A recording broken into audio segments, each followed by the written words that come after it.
ओम शांति। आज 21 अक्टूबर 2024 के महावाक्यों के मनन चिंतन में प्यारे बाप दादा ने कहा, मीठे बच्चे, सच्चे सच्चे बाबा के संग हम बच्चों को सदा सच्चा बनना है। सच्चाई का चार्ट रखना है। चाहे हम बाबा को याद करते हैं, नहीं करते हैं, 5 मिनट करते हैं, चार्ट में तात्पर्य है अपने को आत्मा समझना। ये चार्ट में बताना है। मान लीजिए हमने निराकार बाबा को उस वक्त नहीं याद किया, आत्मा के ऊपर अभ्यास किया। मैं आत्मा, चमकता हुआ मणि, चैतन्य शक्ति, ऊर्जा, इस चला शरीर को चलाने वाली मालिक, राजा, अनेकों अनेक जो आत्मा के समान है। पर उस वक्त आत्मा को विजुलाइज करना है। ये बाबा इसलिए हमें अभ्यास करा रहे हैं, जैसे हमें कोई पढ़ाई पढ़ाई जाती है तो हम कहें कि पूरा पाठ पढ़ के उसको एज इट इज सुनाओ, तो इतनी जल्दी नहीं हो पाता। फिर कहते हैं कि 3 घंटे की फिल्म देखो और उसको सुनाओ। तो एक ही बार में 3 घंटे की फिल्म हम सुना डालते हैं। ये कॉमन बात है। तो जो ये आत्मा के अंदर शक्तियां हैं, तो ये विजुअलाइजेशन को मन के ऊपर बहुत बड़ा प्रभाव पड़ता है। यानी उस फिल्म का प्रभाव पड़ा, उस पढ़ाई का प्रभाव नहीं पड़ा कि वो याद नहीं रही। इसलिए जब हम विजुलाइज करते हैं आत्मा को, तो इस अभ्यास से उसकी शक्तियां जागृत होती। फिर जब हम उस विजुअलाइजेशन में पहले आत्मा का अभ्यास पक्का कर लेंगे, उसकी जब जागृति आ जाएगी तो परम धाम जाना सहज हो जाएगा। कहा, भाई जी ने बताया था, कहीं क्लास सुनी थी कि जैसे हम 1 घंटा मान लो याद में बैठने का टाइम निकाल रहे हैं। हम क्या करते हैं, 1 मिनट इसको विजुलाइज किया आत्मा को, और उसके बाद हम परम धाम पहुंच गए।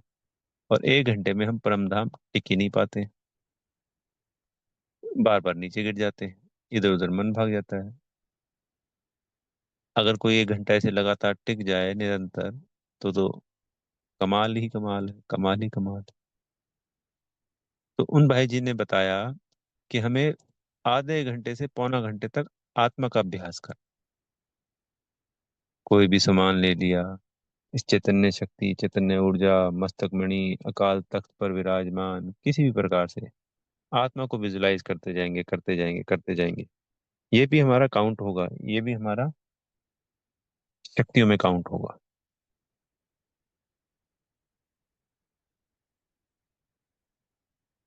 शक्तियों में काउंट यानी शक्तियां और गुण बढ़ेंगे, और योग में काउंट होगा। तो उस विजुअलाइजेशन के बाद जब हम आधा घंटा अगर आत्मा का विजुअलाइजेशन कर लेते हैं, या पौना घंटा, तो उसके बाद जब हम परम धाम जाते हैं, तो वहाँ टिकना सहज हो जाता है। और 5 मिनट में ही, एग्जैक्ट हम सिर्फ 5 मिनट की बात करें, उन्होंने बोला था सर्व प्राप्तियां हो जाती हैं, जो अगर 1 घंटे के उस पहले वाले अभ्यास में नहीं हो रही थी। क्योंकि उसमें तो हम बस यही कर रहे थे, ऊपर जा रहे हैं, गिर रहे हैं, ऊपर जा रहे हैं, और टोटल 5 मिनट भी नहीं हो पा रहा ढंग से। पर यहाँ पे वो योग अग्नि प्रज्वलित हो जाती है ऐसे अभ्यास से, क्योंकि आत्मा का अभ्यास किया पौना घंटा और फिर वहां गए, तो वहाँ हम 10 मिनट भी टिक सकते हैं, 5 मिनट भी टिक सकते हैं। और उनसे हमें सर्व शक्तियाँ, सर्व गुण सहजता से मिलते हैं।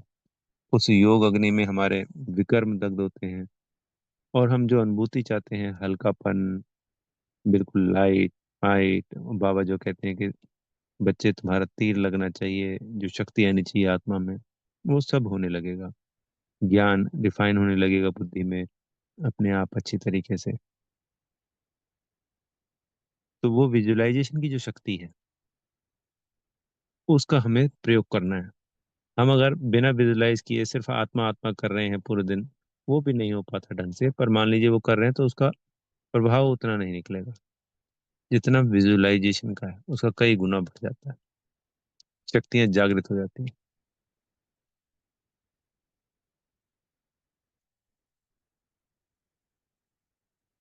बाबा ने कहा कि भाई ज्ञान का अहंकार छोड़ देना है हमको, और याद में रहने का पूरा पूरा पुरुषार्थ भी करना है। और आज बाबा ने चार्ट के ऊपर भी लिखा है। फिर आज प्रश्न उत्तर में कहा कि भाई महावीर बच्चों की मुख्य निशानी क्या होगी। तो जिनकी बुद्धि बाबा की याद में रहेगी वही बच्चे महावीर कहलाते हैं। महावीर कहें, शक्तिवान कहें, शक्तिमान कहें, एक ही बात है, बाबा ने कहा। यह जो हनुमान का गायन है, हनुमान का गायन किस लिए है? कि वो सदा राम की याद में रहता था। जब उसने अपना दिल चीर के दिखाया तो किसकी फोटो थी? राम सीता जी की। तो हनुमान का गायन इसलिए है, वो महावीर इसलिए बना कि सदा राम की याद में रह के उसने सर्व शक्तियां प्राप्त करी, गुण प्राप्त किए। तो वो कौन है? वो महावीर हनुमान, हम बाबा के बच्चे। हम ब्रह्मा बाबा को कहते हैं, पर ब्रह्मा बाबा एक रोल मॉडल है हमारे। जब कोई टीम होती है तो उसमें एक कप्तान होता है। हमारा उस्ताद, सिखाने वाला, ट्रेनिंग देने वाला उस्ताद है शिव बाबा। और साकार में, चूंकि दुनिया में हमें यहाँ साकार में सेवाएं करनी है या साकार में सारे कर्म करने हैं, तो इस टीम का कप्तान है, कोच होता है ना जैसे टीम के अंदर, तो कोच है हमारा शिव बाबा और कप्तान है ब्रह्मा बाबा।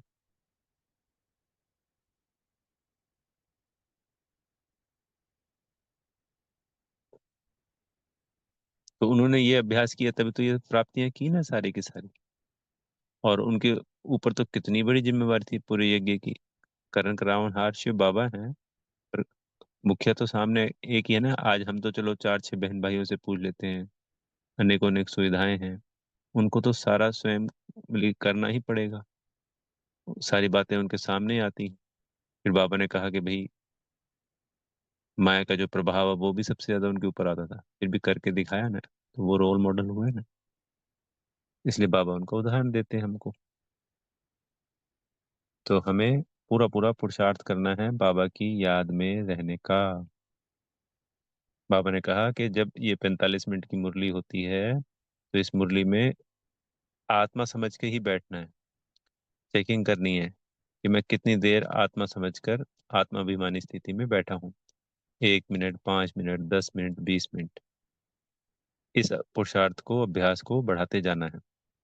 और रोज चार्ट में भी लिखना है कि पूरे दिन में कितना टाइम रहे। बाबा ने कहा, कुछ कहते हैं कि 2 घंटे, कुछ कहते हैं आधा घंटा। तो बोला सच सच बताना है। इसके लिए हम कर सकते हैं कि भाई हमने कर्म करते हुए अभ्यास किया, एक छोटा सा पन्ना जेब में पेन रखा, तो कभी 5 मिनट रहे, कभी 2 मिनट रहे, कभी मान लीजिए हम 5-7 मिनट और रहे। तो ऐसे दिन में अगर हम 10 या 20 बार रहते हैं, एक एक मिनट भी मिला के, तो वो टोटल चार्ट एग्जैक्ट प्लस करके रात को उसमें लिख देना है कि बाबा आज ये याद है।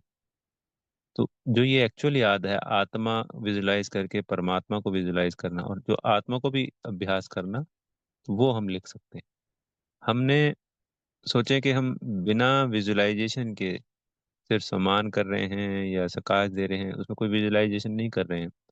न परमधाम की, न आत्मा की, न परमात्मा की।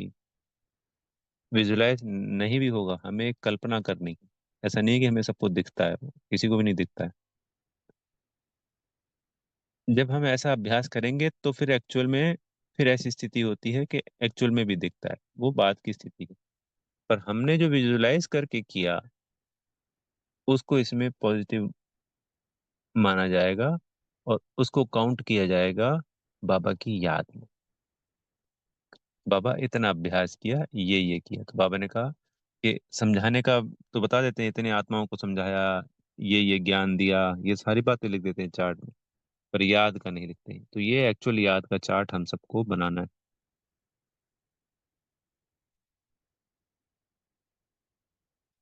इससे भी हमको शक्तियां मिलती हैं जब हम सच्चाई के साथ बाबा को लिखते हैं, और मदद मिलती है। कहते हैं ना, एक हिम्मत का कदम हमारा और 1000 कदम बाबा के। बाबा हमें उसके लिए शक्तियां देता है कि बच्चा मेरी बात को मान रहा है और हिम्मत से ये कर रहा है।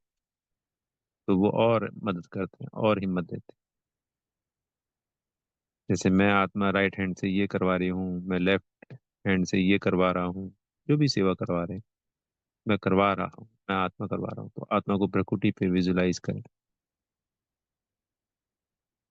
बिना शरीर के जब बैठे हैं तो बिना अशरीरी होके सिर्फ आत्मा को ही विजुलाइज करते हैं। चाहे सुमान कर लें, चाहे कुछ और कर लें, चाहे उसी में अब आत्मा ही अपने आप बात कर ले अपने बाबा से, अपने आप को कंबाइंड देखे कि बाबा मुझे आत्मा में ही कंबाइंड है, एक ही है। तो बाबा से भी बात कर लें उसी विजुलाइजेशन में, और स्वयं से भी बातें कर लें। तो ये प्रॉपर तरीका है। बाबा ने कहा आज की मुरली में कि अनेक बच्चों को पता ही नहीं है कि कैसे विजुलाइज करना है, क्या करना है। तो एक चमकता हुआ स्टार देख सकते हैं, चमचमाता हुआ मणि। कलर, हम जो 7 कलर है हमारे, उनमें से कोई कलर देख सकते हैं। और चमकता हुआ बिल्कुल जो हीरे समान कलर है वो भी देख सकते हैं, लाइट वाला कुछ भी देख सकते हैं। अलग अलग अभ्यास। बाबा ने आज कहा मुरली में, ये डिफिकल्ट है अपने आप को आत्मा समझना। तिरसठ जन्म से हम शरीर समझ रहे हैं। आसान होता तो फिर तो सारे ही बच्चे पास हो जाते।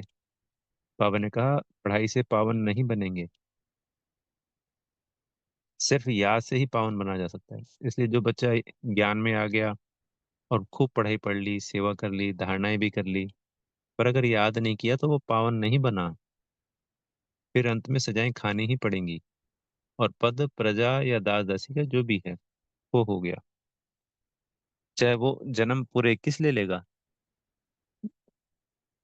पर प्राप्तियां 21 तो यानी मतलब एक संगम युग, और 8 और 12 वो तो, पर प्राप्तियां जो उच्च पद की प्राप्ति है, संपूर्ण पावन बनना है, बाबा के संग जाना है, सजाएं नहीं खानी है, इस पुरुषोत्तम संगम युग पे आनंद और अतीन्द्रिय सुख की प्राप्ति करनी है, बाबा का महसूसता करनी है। वो सिर्फ याद के बल पे होता है। बाबा ने कहा याद बढ़ा के ज्ञान,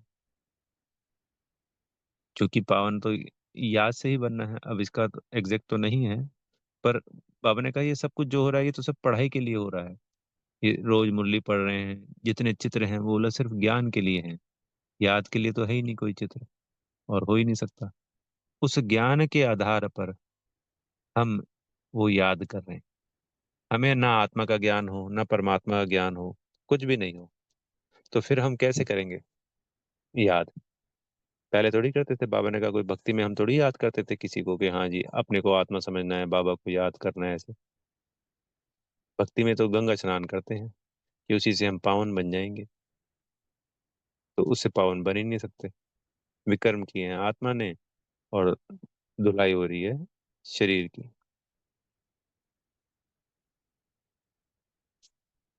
चैतन्य शक्ति ऊर्जा है। उस चैतन्य शक्ति ऊर्जा को, उस चैतन्य शक्ति से जब ऊर्जा मिलती है तो उसकी गंदगी साफ होती है। जैसे किसी भी सोने से गंदगी निकालने के लिए अग्नि में डाला जाता है तो वो अग्नि हो गई, जिसके अंदर हम तप कर क्लीन एंड क्लियर होते हैं। तो याद ही मुख्य सब्जेक्ट है। फिर बाबा ने कहा तीर क्यों नहीं लगता है?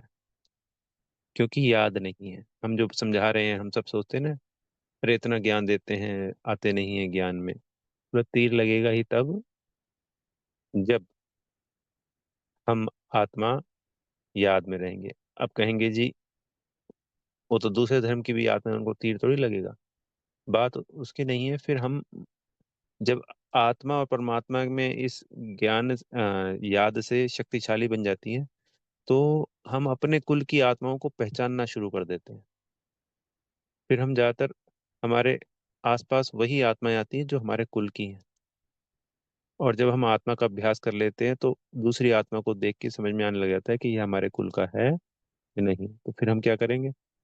जो हमें पता चल गया कि दूसरे कुल का है, भक्ति का है, तो उसको उसके हिसाब से सिर्फ निराकार का, आत्मा और परमात्मा का ज्ञान दे देंगे बस। ताकि वो ये ना कहे अंत में कि हमें तो पता ही नहीं चला, नहीं तो हम भी पुरुषार्थ करते। तो अगर वो याद भी करेगा तो उसके भी विकर्म विनाश होंगे। जैसे धर्म स्थापकों के बताते हैं कि वो आएंगे, ज्ञान तो लेंगे नहीं पूरा, पर आत्मा परमात्मा का ज्ञान लेके फिर उस अभ्यास से अपने विकर्म विनाश कर लेंगे, संपूर्ण पावन बन जाएंगे, फिर परम धाम जाके अपने समय पे फिर से धर्म स्थापन के लिए, क्योंकि धर्म स्थापन के लिए शक्तियां तो चाहिए ना जी। और फिर अपने ही धर्म में वो राजाई भी बनते हैं अगले जन्मों में। ये बाबा ने बताया।